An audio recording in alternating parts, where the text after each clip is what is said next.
Andy, this fixture in the past, if you like, the one against the non-tier 1 country has been tricky occasionally. Yeah. I'm particularly unhappy with the one against Fiji.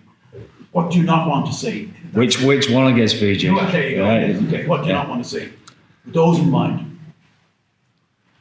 I suppose it's what I want to see more than anything, and that's us standing for something. That's us taking our game to them and learning some lessons from last week, and making sure the plan that Japan's got in front of them, and they will have a plan. It becomes not really part of our process because we're so determined to lay our game out there on the field and get back on the horse to winning ways. What have you said to Jack Crowley? What you want from him this week? You were forgiving of some of his decision making. Actually, you improved his decision making last week, but not always his accuracy. Maybe not all of his decision making. But in general, what are you saying to him? What you would see from him this Saturday? I suppose, like everyone else, Jerry, that there's disappointment naturally coming on the back of a loss, and I think the game as a whole had plenty of errors from both sides actually. So a lot more accuracy within all our play, not just Jack's, but being himself as well. Jack's strength is he's not just facilitating as well. Jack's strength is beating people. He's strong. He's quick. He's got good footwork as well. So we don't want him just to facilitate the team, etc. And sometimes you get carried away with that because you're the general of the team, but you've got to play to your strengths as well. Thanks. Rory. Andy, you also had Stuart last week. He would accommodate you this week. Is centre an area you believe the team needs some freshness, or is it just here and now once it's a situation as it is? I suppose you're always looking for what's in front of you and down the line, etc. And obviously there's young fellas there that probably need a little bit more exposure. So some of them are going to Spain as we speak, and it's nice to see them at their high performance centre this week. So we'll be watching that this weekend also. But no, I suppose we've a determined group there. I mean, Robbie Henshaw wouldn't be someone that you would look past pretty quickly, would it? Because he's a world-class player. He was disappointed not to play last week, so we'll get a reaction from Robbie. I'm 100% sure of that. Gary Ringrose would have been dying to take the field again this week, and he can't do that. So we'll get a bounce back from that. I've no doubt. These guys are top draw players who have proven that time and time again. And whilst they're in that type of frame of mind, then you certainly don't look past that, But obviously you're keeping an eye on the possible ways and etc. Down the line. You said you wanted to see an Ireland team that stands for something. Kind of what are the attributes do you want known for as a team and kind of go forward? Yeah, we've discussed all sorts of detailed bits of what we can get better, and I won't bore you with that, but I suppose the detail becomes a little bit clearer once there's a determination to put your stamp on the game, attitude, physically, and mentally toughness as far as that's concerned. The start of the game, giving 3 penalties away straight from the start, is not of an attacking nature that we want. So there's that, and also I think we're pretty disappointed as well. Yes, I know that there's a few different ramifications what happened before the try on the 20-something minute mark in the second half there, but our reaction to that wasn't one of fight and etc. So there's a lot that needs to be better as far as accuracy is concerned, and detail-wise, but our intent of how we play the game, we need a reaction to that. After the Paris game in your first season, you brought in Gary and you brought back Mick, and you invested an awful lot into building a really resilient team, and we saw the results of that. Is that something that you feel has maybe slipped in the last 2 years? No, or do you have to be double records in it? Yeah, no, I mean, if you presume that you've got something, then you're on a downward spiral. I would have thought so. So making sure what it is that you think you've got, that you keep nourishing that and going over that, and you're always trying to reaffirm things, I suppose, at the start of any type of campaign, etc. And this is one of those, definitely. Rory? You spoke there about standards and you intent and physicality. Just on that note, like, how big of a boost is it to have Kevin Doris on the pitch from the start? Well, he's worked bloody hard to get to this stage, and he's been ultra professional to come back this quick. He's fit. He's determined to 100% just keep on climbing within his career. You can see that with how he acts every single day, and I suppose there's nothing clearer to point that out than his first carry when he came off the bench. So it's great for him to get back in the starting team and to captain the side, because I'm sure that he's been waiting for that for quite some time. Absolutely. The mood could be low after a loss like that, but does Tom Farrell have a story, and does that also reinvigorate the group in a reach like this?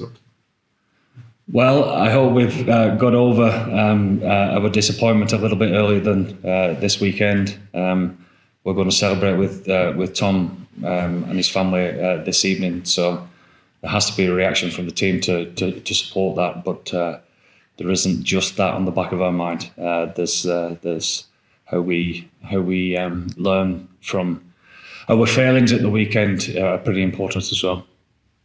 Simon? Yeah, Andy, you obviously got some good news about Tyke Byrne this week. How has he been this week, and how much of a distraction was it in the week, and what do you expect to see? It's a distraction for Tyke. You can't obviously select a side or know for definite what's going to happen, even if you're putting your mortgage on trying to presume what could happen.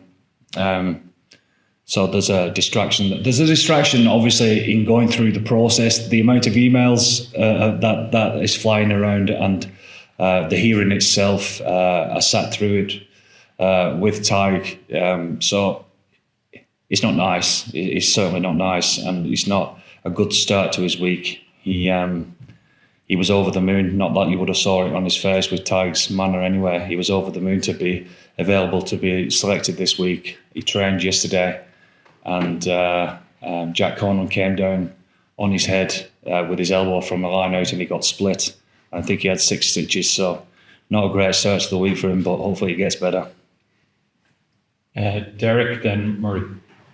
This is the least amount of Leinster backs we've had for quite a while. I wouldn't know, Derek. No, that's fair. It seems to, Jamie Osborne was speaking earlier in the week, and he said that you don't use a Leinster defence, that you're a different thing going on altogether. Yeah. Can you just help us explain that? I mean, you haven't got Leinster players in the team this week per se. Yeah. Just about you don't have to tell us exactly what it is, but it is different, is it?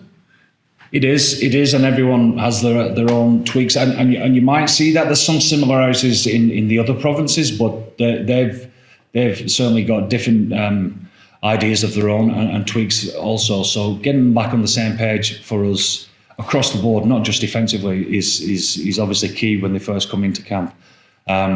Obviously, the nature of Leinster's defence, how aggressive up and in type style defence isn't something that we tend to use. It tends to be a lot squarer, a lot more different as far as decision making in that regard.